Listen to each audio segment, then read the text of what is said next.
ਸਤਿ ਸ਼੍ਰੀ ਅਕਾਲ। ਮੈਂ ਹਾਂ ਜਸਵੀਰ ਤੇ ਚੱਕ ਦੇ ਟੀਵੀ ਦੇ ਪ੍ਰੋਗਰਾਮ ਪੱਖ ਦੀਆਂ ਖਬਰਾਂ ਦੇ ਵਿੱਚ ਤੁਹਾਡਾ ਸਵਾਗਤ ਹੈ। ਇਸ ਪ੍ਰੋਗਰਾਮ 'ਚ ਕੁਝ ਤਾਜ਼ਾ ਤਰੀਨ ਖਬਰਾਂ ਤੇ ਕੁਝ ਨੁਕਤਿਆਂ ਦੇ ਉੱਤੇ ਪਾਉਂਦੇ ਹਾਂ ਅਸੀਂ ਝਾਤ। ਕੋਸ਼ਿਸ਼ ਇਹ ਰਹਿੰਦੀ ਹੈ ਕਿ ਵਿਸਥਾਰਤ ਤੇ ਸਕਾਰਾਤਮਕ ਚਰਚਾ ਕੀਤੀ ਜਾਵੇ ਤਾਂ ਕਿ ਖਬਰ ਜਾਂ ਫਿਰ ਉਸ ਨੁਕਤੇ ਦਾ ਸੱਚ ਖੁੱਲ੍ਹ ਕੇ ਤੁਹਾਡੇ ਸਾਹਮਣੇ ਆ ਸਕੇ। ਔਰ ਇਸ ਕੋਸ਼ਿਸ਼ ਦੇ ਵਿੱਚ ਸਟੂਡੀਓ 'ਚ ਮੇਰੇ ਨਾਲ ਮੌਜੂਦ ਰਹਿੰਦੇ ਨੇ ਉੱਘੇ ਸਾਹਿਤਕਾਰ ਤੇ ਸੀਨੀਅਰ ਪੱਤਰਕਾਰ ਦੇਸਰਾਜ ਕਾਲੀ ਜੀ। ਕਾਲੀ ਜੀ ਜੀ ਆਇਆਂ ਕਹਿੰਦੇ ਪ੍ਰੋਗਰਾਮ ਪੱਖ ਦੀਆਂ ਖਬਰਾਂ ਦੇ ਵਿੱਚ। ਇਸ ਤੋਂ ਇਲਾਵਾ ਸਾਡੇ ਸਹਿਯੋਗੀ ਪੱਤਰਕਾਰ ਗੁਰਵਿੰਦਰ ਸੰਧੂ ਵੀ ਸਾਡੇ ਨਾਲ ਮੌਜੂਦ ਨੇ। ਸੰਧੂ ਸਾਹਿਬ ਤੁਹਾਨੂੰ ਵੀ ਜੀ ਆਇਆਂ ਕਹਿੰਦੇ ਆ। ਮਿਹਰਬਾਨੀ। ਗਾਹੇ ਬਗਾਹੇ ਤੁਹਾਡੀ ਵੀ ਹਾਜ਼ਰੀ ਜਿਹੜੀ ਆ ਉਹ ਲੱਗਦੀ ਰਹਿੰਦੀ ਹੈ ਇਸ ਪ੍ਰੋਗਰਾਮ ਦੇ ਵਿੱਚ। ਸ਼ੁਰੂਆਤ ਕਰਦੇ ਹਾਂ ਇਸ ਪ੍ਰੋਗਰਾਮ ਦੀ ਜੀ। ਪੰਜਾਬ ਦੇ ਵਿੱਚ ਸਥਿਤੀ ਜਿਹੜੀ ਹੈ ਉਹ ਕੁਝ ਇਹੋ ਜਿਹੀ ਬਣੀ ਹੋਈ ਹੈ ਕਿ ਲੋਕਾਂ ਦੇ ਮੱਥਿਆਂ ਦੇ ਉੱਤੇ ਇੱਕ ਚਿੰਤਾ ਦੀ ਲਕੀਰ ਸਾਫ਼ ਤੌਰ ਤੇ ਉੱਭਰੀ ਹੋਈ ਅਸੀਂ ਦੇਖ ਸਕਦੇ ਹਾਂ, ਕਿਉਂਕਿ ਬੇਸ਼ੱਕ ਅੱਜ ਮੌਸਮ ਥੋੜਾ ਠੀਕ ਹੋ ਗਿਆ ਹੈ, ਧੁੱਪ ਖਿੜੀ ਨਜ਼ਰ ਆਈ ਸੀ ਤੇ ਲੋਕਾਂ ਨੇ ਇਸ ਗੱਲੋਂ ਸੁੱਖ ਦਾ ਸਾਹ ਲਿਆ ਸੀਗਾ ਕਿ ਚਲੋ ਘੱਟੋ ਘੱਟ ਜਿਹੜੀ ਲਗਾਤਾਰਤਾ ਬਣੀ ਹੋਈ ਸੀ ਬਾਰਿਸ਼ ਦੀ ਉਹ ਜ਼ਰੂਰ ਟੁੱਟੀ ਹੈ। ਪਰ ਚਿੰਤਾ ਦੀ ਲਕੀਰ ਇਸ ਕਰਕੇ ਬਰਕਰਾਰ ਹੈ ਕਿ ਖਤਰਾ ਅਜੇ ਟਲਿਆ ਨਹੀਂ ਹੈ, ਕਿਉਂਕਿ ਅਜੇ ਰਣਜੀਤ ਸਾਗਰ ਡੈਮ, ਪੌਂਗ ਡੈਮ ਜਿਹੜੇ ਆ ਉਹਨਾਂ ਦੇ ਫਲੱਡ ਗੇਟ ਖੋਲ੍ਹੇ ਜਾਣੇ ਬਾਕੀ ਹੈ। ਬਿਆਸ ਦਰਿਆ ਦੇ ਵਿੱਚ ਲਗਾਤਾਰ ਪਾਣੀ ਦਾ ਪੱਧਰ ਵੱਧਦਾ ਨਜ਼ਰ ਆ ਰਿਹਾ ਹੈ।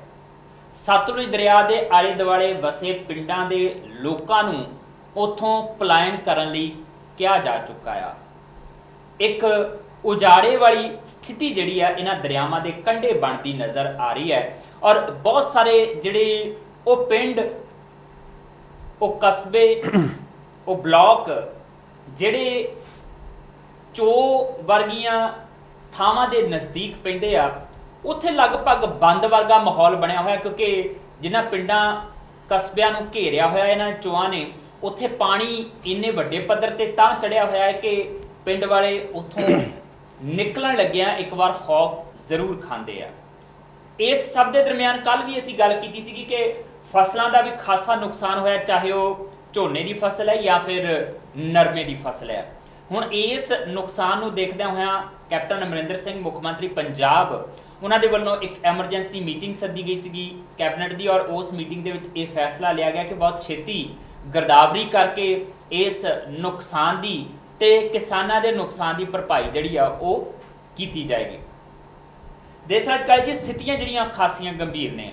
ਬਾਰਿਸ਼ ਛੱਡ ਗਈ ਹੈ, ਧੁੱਪ ਖਿੜ ਗਈ ਹੈ, ਪਰ ਚਿਹਰੇ ਅਜੇ ਤੱਕ ਖਿੜੇ ਲੋਕਾਂ ਦੇ ਨਜ਼ਰ ਨਹੀਂ ਆ ਰਿਹਾ। ਖੌਫ ਉਸੇ ਤਰ੍ਹਾਂ ਬਰਕਰਾਰ ਹੈ ਅਜੇ ਵੀ ਹੜ੍ਹਾਂ ਦਾ। ਜਸਵੀਰ, ਬਾਰਿਸ਼ ਦਰਅਸਲ ਹੋਈ ਇੰਨੀ ਜ਼ਿਆਦਾ ਔਰ ਇੰਨੀ ਜੀਰਮੀ ਬਾਰਿਸ਼, ਇੰਨੀ ਰੈਗੂਲਰ, ਜਿੰਨੇ ਫਸਲਾਂ ਦਾ ਨੁਕਸਾਨ ਤਾਂ ਕਾਫੀ ਕਰ ਗਈ ਹੈ, ਘਰਾਂ ਦਾ ਨੁਕਸਾਨ ਬਹੁਤ ਹੋਇਆ ਜੀ। ਸਕੂਲਾਂ ਦੀਆਂ ਇਮਾਰਤਾਂ, ਹੋਰ ਸਰਕਾਰੀ ਕਈ ਇਮਾਰਤਾਂ, ਐਸਾ ਜ਼ਰ ਮਾਹੌਲ ਕਰ ਦਿੱਤਾ ਔਰ ਉੱਪਰੋਂ ਹੜ੍ਹਾਂ ਦਾ ਡਰ ਬਣਿਆ ਹੋਇਆ ਹੈ। ਹਾਲਾਂਕਿ ਪੌਂਗ ਡੈਮ ਦੇ ਸ਼ਾਇਦ ਫਲੱਡ ਗੇਟ ਨਾ ਖੋਲ੍ਹੇ ਜਾਣ, ਕੁਛ ਇਸ ਤਰ੍ਹਾਂ ਦੀ ਖਬਰ ਵੀ ਨਿਕਲ ਕੇ ਸਾਹਮਣੇ ਆ ਰਹੀ ਹੈ। ਔਰ ਪਿੱਛੇ ਵੀ ਬਾਰਿਸ਼ ਉਹ ਤਾਂ ਕੱਲ ਖੋਲ ਦਿੱਤੇ ਸੀ, ਉਹਦਾ ਕਰਕੇ ਘੱਗਰ ਨਦੀ ਦੇ ਵਿੱਚ ਪਾਣੀ ਬਹੁਤ ਜ਼ਿਆਦਾ ਪਾਣੀ ਵੱਧ ਗਿਆ ਹੋਇਆ ਹੈ। ਔਰ ਬਿਆਸ ਦੇ ਵਿੱਚ ਬਹੁਤ ਜ਼ਿਆਦਾ ਪਾਣੀ ਵਧਿਆ ਹੋਇਆ, ਸਤਲੁਜ ਦੇ ਵਿੱਚ ਬਹੁਤ ਜ਼ਿਆਦਾ। ਰਣਜੀਤ ਸਾਗਰ ਡੈਮ ਦੇ ਜੇ ਖੋਲ੍ਹਦੇ ਨੇ ਫਲੱਡ ਗੇਟ ਤਾਂ ਨੈਚੁਰਲੀ ਲਗਭਗ 119 ਦੇ ਕਰੀਬ ਪਿੰਡਾਂ ਨੂੰ ਉੱਥੋਂ ਹਟਾ ਹੀ ਦਿੱਤਾ ਗਿਆ ਇੱਕ ਕਿਸਮ ਦਾ। ਉਹਨਾਂ ਨੂੰ ਇੰਨਾ ਅਲਰਟ ਕੀਤਾ ਗਿਆ, ਸਾਰਾ ਪ੍ਰਸ਼ਾਸਨ ਇੰਨਾ ਅਲਰਟ ਹੋਇਆ ਪਿਆ ਆ। ਸੋ ਉਹ ਨੁਕਸਾਨ ਜਿਹੜਾ ਹੈ ਨਾ ਉਹ ਭਰਪਾਈ ਮੁਸ਼ਕਿਲ ਹੈ। 88 ਵਾਲੇ ਹੜ੍ਹ ਯਾਦ ਕਰਵਾ ਦਿੱਤੇ ਇਸ ਵਾਰ, ਜਿਹੜਾ ਜਿਸ ਤਰੀਕੇ ਦਾ ਮਾਹੌਲ ਹੋਇਆ ਇਸ ਬਾਰਿਸ਼ ਦੇ ਨਾਲ, ਔਰ ਜਾਂਦੀ ਮੌਨਸੂਨ ਨੇ ਜਿਹੜਾ ਕੀਤਾ ਹੈ। ਸੈਕੰਡ ਹੈ, ਫਸਲਾਂ ਦਾ ਬਹੁਤ ਨੁਕਸਾਨ ਹੋ ਗਿਆ, ਖਾਸ ਕਰਕੇ ਬਾਸਮਤੀ ਦੇ ਜਿਹੜੇ ਹੈ ਔਰ ਨਰਮੇ ਦੀ ਫਸਲ ਦਾ ਬਹੁਤ ਨੁਕਸਾਨ ਹੋ ਰਿਹਾ, ਬਾਸਮਤੀ ਦਾ ਨੁਕਸਾਨ ਵੀ। ਹਾਲਾਂਕਿ ਸਰਕਾਰ ਨੇ 12,000 ਦੇ ਕਰੀਬ ਪ੍ਰਤੀ ਏਕੜ ਮੁਆਵਜ਼ੇ ਦੀ ਗੱਲ ਕਹੀ ਹੈ ਅੱਜ ਜੋ ਖਬਰ ਸਾਹਮਣੇ ਆਈ ਹੈ, ਪਰ ਜਸਵੀਰ ਇੰਨੀ ਲਾਗਤ, ਕਾਸਟ ਆਫ ਪ੍ਰੋਡਕਸ਼ਨ ਇੰਨੀ ਜ਼ਿਆਦਾ ਹੈ, ਮਿਹਨਤ ਦਾ ਮੁੱਲ ਵੀ ਨਹੀਂ ਹੈ।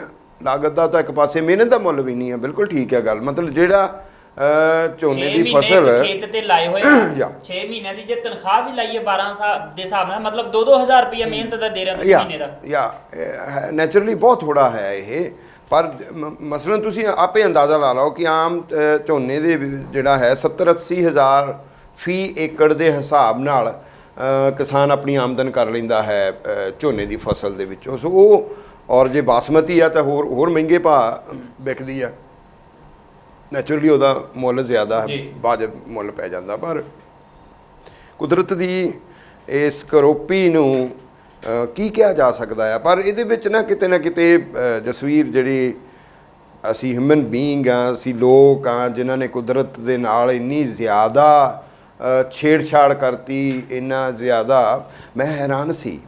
ਤੁਸੀਂ ਅੰਦਾਜ਼ਾ ਲਗਾਣਾ ਕਿ ਜਿਸ ਬਾਜ਼ਾਰ, ਛੋਟਾ ਜਿਹਾ ਬਾਜ਼ਾਰ ਹੈ, ਬਾਜ਼ਾਰ ਨਹੀਂ ਕਹਿ ਸਕਦੇ, ਮਾਰਕੀਟ ਹੈ ਛੋਟੀ ਜਿਹੀ, ਉੱਥੇ ਕੁਝ ਦੁਕਾਨਾਂ ਨੇ, 20-25 ਦੁਕਾਨਾਂ ਹੋਣਗੀਆਂ ਜਿੱਥੇ ਮੇਰਾ ਆਫਿਸ ਹੈ। ਉੱਥੇ 25 'ਚ 30 ਏਸੀ ਲੱਗੇ ਹੋਏ ਨੇ ਔਰ ਪੂਰੇ ਜਲੰਧਰ ਦਾ ਤੁਸੀਂ ਉਸ ਤੋਂ ਬਾਅਦ ਅੰਦਾਜ਼ਾ ਲਗਾ ਲਓ। ਯਾਨੀ ਕਿ ਅਸੀਂ ਕਿੰਨੀ ਆਰਟੀਫੀਸ਼ੀਅਲ ਗਰਮੀ ਜਿਹੜੀ ਹੈ, ਇਰੀਟੇਟਿੰਗ ਗਰਮੀ ਹੁੰਦੀ ਹੈ ਸ਼ਹਿਰਾਂ ਦੇ ਵਿੱਚ, ਸਾਡੇ ਪੰਜਾਬ ਦੇ ਸ਼ਹਿਰਾਂ ਦੇ ਵਿੱਚ ਇਰੀਟੇਟਿੰਗ ਗਰਮੀ ਹੈ, ਉਹ ਆਪ ਅਸੀਂ ਪੈਦਾ ਕੀਤੀ ਹੋਈ ਹੈ।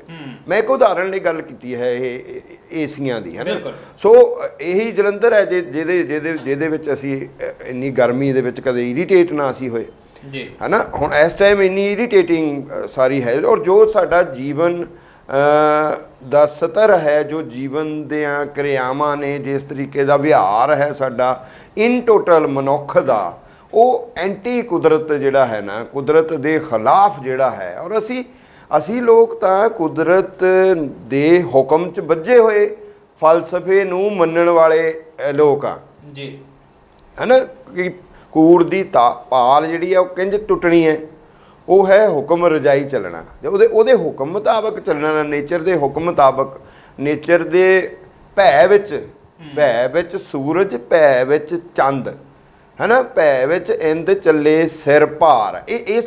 ਇਸ ਫਿਲਾਸਫੀ ਦੇ ਧਾਰਨੀ ਅਸੀਂ ਪੰਜਾਬੀ ਲੋਕ ਹਾਂ, ਪਰ ਅਸੀਂ ਇਸ ਫਿਲਾਸਫੀ ਨੂੰ ਸਿਰਫ ਪੜ੍ਹਨ ਸੁਣਨ ਤੱਕ ਹੀ ਸੀਮਿਤ ਕਰ ਲਿਆ ਹੈ। ਉਹਦੇ ਉੱਤੇ ਚੱਲਣ, ਆਪਣਾ ਜੀਵਨ ਵਿਹਾਰ ਉਸ ਤਰੀਕੇ ਦਾ ਬਣਾਉਣ ਦੀ ਸਾਰੀ ਮਨੁੱਖਤਾ ਨਹੀਂ, all over this is not it's ਇਕੱਲੇ ਪੰਜਾਬੀਆਂ ਦੀ ਜਾਂ ਸਾਡੀ ਗੱਲ ਨਹੀਂ ਹੈ, ਇਹ ਪੂਰੀ ਮਨੁੱਖਤਾ ਵਾਸਤੇ ਸੁਨੇਹਾ ਹੈ।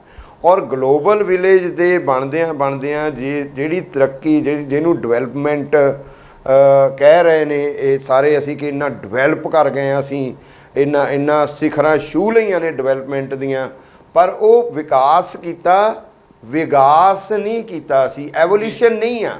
Development is there but not evolution. Evolution ਦੀ ਲੋੜ ਹੁੰਦੀ ਆ ਜਿਹਦੇ ਵਿੱਚ ਮਨੁੱਖੀ ਕਦਰਾਂ ਹੁੰਦੀਆਂ ਨੇ, ਜਿਹਦੇ ਵਿੱਚ ਨੇਚਰ ਦੇ ਨਾਲ ਇੱਕ ਮਿਕਤਾ ਦੀ ਗੱਲ ਹੁੰਦੀ ਆ, ਨੇਚਰ ਦੇ ਹੁਕਮ 'ਚ ਚੱਲਣ ਦੀ ਗੱਲ ਹੁੰਦੀ ਆ। ਸੋ ਉਹਦੇ ਤੋਂ ਕਿਤੇ ਨਾ ਕਿਤੇ ਜਦੋਂ ਬੰਦਾ ਟੁੱਟਦਾ ਆ ਤੇ ਫਿਰ ਨੇਚਰ ਵੀ ਆਪਣਾ ਜਿਹੜਾ ਹੈ ਉਹ ਜਲਵਾ ਦਿਖਾਲਦੀ ਆ, ਜਿਹੜਾ ਹੁਣ ਜਲਵਾ ਨੇਚਰ ਨੇ ਦਿਖਾਇਆ ਹੈ। ਔਰ ਹਿਮਾਚਲ ਦਾ ਵੀ ਜਸਵੀਰ ਬਹੁਤ ਜ਼ਿਆਦਾ ਨੁਕਸਾਨ ਹੋਇਆ ਹੈ।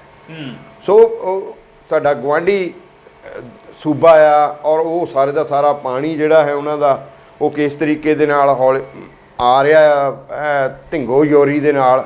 ਸੋ ਦੋਵੇਂ ਸੂਬੇ ਇੱਕ ਦੂਜੇ ਦੇ ਨਾਲ ਜੁੜ ਕੇ ਜੇ ਦੇਖਿਆ ਜਾਵੇ ਤਾਂ ਕਾਫੀ 40 ਦੇ ਕਰੀਬ ਮੇਰੇ ਹਿਸਾਬ ਨਾਲ ਜਿਹੜੀਆਂ ਡੈਥਸ ਵੀ ਕਾਊਂਟ ਕੀਤੀਆਂ ਗਈਆਂ ਨੇ। ਮਨੁੱਖੀ ਜਾਨਾਂ ਦਾ ਜਾਣਾ ਵੀ ਬੜਾ ਜਿਹੜਾ ਉਹ ਦੁਖਾਂਤਕ ਪਹਿਲੂ ਹੁੰਦਾ ਆ, ਔਰ ਫਸਲਾਂ ਦਾ ਨੁਕਸਾਨ, ਘਰਾਂ ਦਾ ਨੁਕਸਾਨ ਹੁਣ, ਔਰ ਬਿਮਾਰੀਆਂ ਦਾ ਡਰ ਜੀ। ਪਾਣੀ ਖੜੇ ਹੋ ਜਾਣ ਨਾਲ ਜਿਹੜੇ ਮੱਛਰ ਪੈਦਾ ਹੋਣੇ ਨੇ, ਹੋਰ ਮਲੇਰੀਆ, ਡੇਂਗੂ, ਸ਼ੇਂਗੂ, ਸਭ ਇਹਨਾਂ ਦਾ ਇੱਕ ਭੈ ਜਿਹੜਾ ਹੈ ਉਹ ਆਉਣ ਵਾਲੇ ਸਮੇਂ ਦੇ ਵਿੱਚ ਉਹ ਸਥਿਤੀਆਂ ਜਿਹੜੀਆਂ ਅਜੇ ਗੰਭੀਰ ਬਣੀਆਂ ਹੋਈਆਂ ਨੇ। ਔਰ ਖਬਰਾਂ ਇਹ ਵੀ ਕਹਿੰਦੀਆਂ ਆ ਕਿ ਹਿਮਾਚਲ ਪ੍ਰਦੇਸ਼ ਨੇ ਬੀਤੀ ਰਾਤ ਜਿਹੜਾ ਆ ਉਹ ਚਮੇਰਾ ਡੈਮ ਤੋਂ ਕੋਈ 2.5 ਲੱਖ ਕਿਊਸਿਕ ਤੋਂ ਵੱਧ ਪਾਣੀ ਜਿਹੜਾ ਛੱਡਿਆ ਹੈ, ਜਿਹਦੇ ਨਾਲ ਪੌਂਗ ਡੈਮ ਦੇ ਵਿੱਚ ਪਾਣੀ ਦਾ ਪੱਧਰ 1386.15 ਫੁੱਟ ਹੋ ਗਿਆ ਆ। ਔਰ ਇਸ ਡੈਮ ਦੀ ਕੁੱਲ ਸਮਰੱਥਾ ਜਿਹੜੀ ਆ 1390 ਫੁੱਟ ਹੈ, ਤੇ ਚਮੇਰਾ ਡੈਮ ਦੇ ਵਿੱਚ ਵੀ ਪਾਣੀ ਜਿਹੜਾ ਉਹਦੇ ਤੋਂ ਛੱਡਿਆ ਗਿਆ। ਜਿਹੜਾ ਇਹਦਾ ਕਰਕੇ ਅਜੇ ਸੰਭਾਵਨਾ ਜਿਹੜੀ ਆ ਉਹ ਥੋੜੀ ਜਿਹੀ ਸੁਖਾਵੀ ਹੈ, ਪਰ ਜ਼ਰਾ ਜਿੰਨੀ ਹੋਰ ਬਾਰਿਸ਼ ਹੁੰਦੀ ਹੈ ਉਸ ਤੋਂ ਬਾਅਦ ਸਥਿਤੀਆਂ ਹੋਰ ਜ਼ਿਆਦਾ ਗੰਭੀਰ ਹੋਣ ਦੀ ਗੁੰਜਾਇਸ਼ ਜਿਹੜੀ ਆ ਉਹ ਅਜੇ ਬਣਦੀ ਨਜ਼ਰ ਆ ਰਹੀ ਹੈ, ਜਿਹੜੀ ਚਿੰਤਾ ਦਾ ਵਿਸ਼ਾ ਜਿਹੜੀ ਹੈ ਉਹ ਅਜੇ बढ़ ਰਹੀ ਹੈ। ਲਗਾਤਾਰ ਇਹਦੇ ਬਾਰੇ ਕਿਹਾ ਜਾ ਸਕਦਾ। ਪਰ ਜਦੋਂ ਸੰਧੂ ਸਾਹਿਬ ਅਸੀਂ ਮੁਆਵਜ਼ੇ ਦੀ ਗੱਲ ਕਰਦੇ ਹਾਂ, ਕਿਸਾਨੀ ਨੂੰ ਜਿਹੜਾ ਆ ਉਹ ਮਾਰ ਪਈ ਹੈ ਇਹ ਕੁਦਰਤੀ, ਔਰ ਉਸ ਤੋਂ ਪਹਿਲਾਂ ਸਰਕਾਰੀ ਨੀਤੀਆਂ ਦੀ ਮਾਰ ਪਈ ਸੀ। ਲੱਗਦਾ ਹੈ ਕਿ ਸਫੀਸ਼ੀਐਂਟ ਹੈ ਜੋ ਮੁਆਵਜ਼ਾ ਦੇਣ ਦਾ ਐਲਾਨ ਕੀਤੇ ਗਏ ਆ ਪੰਜਾਬ ਸਰਕਾਰ ਦੇ ਵੱਲੋਂ, ਕਿਉਂਕਿ ਇੱਕ ਪਾਸੇ ਤਾਂ ਆਪਣੇ ਜਿਹੜੇ ਸਕੇ ਸੋਦਰੇ ਉਹਨਾਂ ਦੇ 84 ਲੱਖ ਰੁਪਈਆ ਕੋਠੀਆਂ ਦੇ ਕਿਰਾਏ ਵੀ ਮਾਫ ਕਰ ਦਿੱਤੇ ਜਾਂਦੇ ਆ, ਸਲਾਹਕਾਰਾਂ ਨੂੰ ਵੀ ਭੱਤੇ ਦੇਣ ਦੀ ਗੱਲ ਕਰ ਦਿੱਤੀ ਜਾਂਦੀ। ਜਦੋਂ ਕਿਸਾਨਾਂ ਨੂੰ ਮੁਆਵਜ਼ਾ ਦੇਣ ਦੀ ਗੱਲ ਆਉਂਦੀ, ਜਦੋਂ ਗਰੀਬਾਂ ਦੇ ਲਈ ਚਲਾਈਆਂ ਗਈਆਂ ਲੋਕ ਭਲਾਈ ਸਕੀਮਾਂ ਦੀ ਗੱਲ ਆਉਂਦੀ ਹੈ, ਤੇ ਉੱਥੇ ਖਜ਼ਾਨਾ ਖਾਲੀ ਹੋਣ ਦੀਆਂ ਵੀ ਦੁਹਾਈਆਂ ਪਾਈਆਂ ਜਾਂਦੀਆਂ। ਹੁਣ ਇਸ ਮਾਮਲੇ ਦੇ ਵਿੱਚ ਸਫੀਸ਼ੀਐਂਟ ਲੱਗਦਾ ਹੈ ਕਿ 12,000 ਪ੍ਰਤੀ ਏਕੜ ਦੇ ਹਿਸਾਬ ਨਾਲ ਜਿਹੜਾ ਮੁਆਵਜ਼ੇ ਦਾ ਐਲਾਨ ਕੀਤਾ ਕੈਪਟਨ ਅਮਰਿੰਦਰ ਸਿੰਘ ਹੋਰਾਂ ਨੇ, ਕਿ ਠੀਕ ਹੈ? ਦੇਖੋ ਸਫੀਸ਼ੀਐਂਟ ਤੇ ਹੋ ਹੀ ਨਹੀਂ ਸਕਦਾ ਕਦੇ ਵੀ, ਕਿਉਂਕਿ ਝੋਨੇ ਨੂੰ ਸਭ ਨੂੰ ਪਤਾ ਹੈ ਕਿ ਝੋਨੇ ਦੇ ਉੱਤੇ ਕਿੰਨੀ ਜ਼ਿਆਦਾ ਮਿਹਨਤ ਲੱਗਦੀ ਕਿਸਾਨਾਂ ਦੀ, ਤੇ ਜਦੋਂ ਪਾਣੀ ਦੀ ਜ਼ਰੂਰਤ ਸੀਗੀ ਝੋਨੇ ਨੂੰ ਉਸ ਟਾਈਮ ਤੇ ਬਾਰਿਸ਼ ਘੱਟ ਹੋਈ, ਉਨੀ ਨਹੀਂ ਹੋਈ ਜਿੰਨੀ ਝੋਨੇ ਨੂੰ ਚਾਹੀਦੀ ਸੀਗੀ। ਪਰ ਜਦੋਂ ਹੁਣ ਝੋਨਾ ਪੱਕ ਗਿਆ, ਕਿਉਂਕਿ ਕੁਝ ਫਸਲ ਝੋਨੇ ਦੀਆਂ ਕਿਸਮਾਂ ਹੁੰਦੀਆਂ ਨੇ, ਜਿਵੇਂ 1509 ਟਾਈਪ ਦਾ ਝੋਨਾ, ਇਹ ਬਿਲਕੁਲ ਪੱਕ ਕੇ ਤਿਆਰ ਸੀਗਾ, ਕੱਟਣ ਵਾਲਾ ਸੀਗਾ ਇਹ ਝੋਨਾ। ਤੇ ਉਸ ਟਾਈਮ ਤੇ ਜਦ ਝੋਨੇ ਦੇ ਜਿੱਥੇ ਝੋਨੇ ਦਾ ਫਲ ਲੱਗਦਾ, ਜਿੱਥੇ ਦਾਣੇ ਲੱਗਦੇ, ਦਾਣੇ ਮੁੰਜਰਾਂ ਹੁੰਦੀਆਂ ਨੇ, ਮੁੰਜਰਾਂ ਤੱਕ ਡੁੱਬ ਗਈਆਂ ਨੇ। ਤੇ ਜਦੋਂ ਮੁੰਜਰਾਂ ਡੁੱਬ ਜਾਂਦੀਆਂ ਨੇ, ਫਿਰ ਉਹ ਝੋਨੇ ਤੋਂ ਕਿਸੇ ਚੀਜ਼ ਦੀ ਉਮੀਦ ਨਹੀਂ ਕੀਤੀ ਜਾ ਸਕਦੀ ਕਿ ਉਹ ਦੁਬਾਰਾ ਉੱਠ ਖੜਾ ਹੋਏਗਾ, ਕਿਉਂਕਿ ਪੱਕੇ ਝੋਨੇ ਦੀਆਂ ਅਗਰ ਮੁੰਜਰਾਂ ਡੁੱਬ ਗਈਆਂ ਤੇ ਉਹ ਗਲ ਕੇ ਫਿਰ ਸਾੜੀ ਜਾਣਾ ਹੁੰਦਾ ਹੈ। ਤੇ ਉਹ ਝੋਨਾ ਜਿਹੜਾ ਇੱਕ ਕਿੱਲੇ ਝੋਨੇ ਦੇ ਵਿੱਚੋਂ ਘੱਟ ਤੋਂ ਘੱਟ ਨਹੀਂ ਤੇ 50 ਤੋਂ 60 ਹਜ਼ਾਰ ਜਿਹੜਾ ਉਹ ਨਾਰਮਲ ਝੋਨਾ ਜਿਹੜਾ ਹੈ ਉਹ ਪੈਸਾ ਦੇ ਜਾਂਦਾ ਹੈ। ਕਣਕ ਤੋਂ ਓਨਾ ਜ਼ਿਆਦਾ ਮੁਨਾਫਾ ਨਹੀਂ ਹੁੰਦਾ ਕਿਸਾਨਾਂ ਨੂੰ। ਇੱਕ ਵੱਡੀ ਆਸ ਅਗਰ ਹੁੰਦੀ ਹੈ ਤੇ ਉਹ ਝੋਨੇ ਤੋਂ ਹੁੰਦੀ ਹੈ। ਤੇ ਜਦੋਂ ਗੱਲ ਹੈ ਕਿ ਪਾਣੀ ਦਾ ਧੋਖਾ ਨੁਕਸਾਨ ਜਿਹੜਾ ਹੁੰਦਾ ਹੈ, ਜ਼ਮੀਨ ਨੂੰ ਉਠਾਉਣਾ ਪੈਂਦਾ ਜਿਹੜਾ, ਉਹਦੇ ਉੱਤੇ ਵੀ ਜਿਹੜੀ ਉਹ ਵੱਖਰੀ ਚਰਚਾ ਚੱਲ ਸਕਦੀ ਹੈ। ਪਰ ਇਹ ਹੈ ਕਿ ਅਗਰ ਜੇ ਆਪਾਂ ਇੰਨਾ ਕੁਝ ਲਾ ਕੇ ਕਿਸਾਨਾਂ ਦੀ ਇੱਕ ਆਮਦਨ ਦਾ ਇੱਕ ਵਧੀਆ ਜ਼ਰੀਆ ਹੈ, ਤੇ ਉਹ ਅਗਰ ਨੁਕਸਾਨ ਹੋ ਜਾਂਦਾ ਹੈ, ਉਹ ਨੁਕਸਾਨਿਆ ਜਾਂਦਾ ਹੈ, ਤੇ ਫਿਰ ਕਿਸਾਨ ਨੂੰ ਮੁੜ ਉੱਠ ਖੜਾ ਹੋਣਾ ਸੌਖੀ ਗੱਲ ਨਹੀਂ ਹੈ।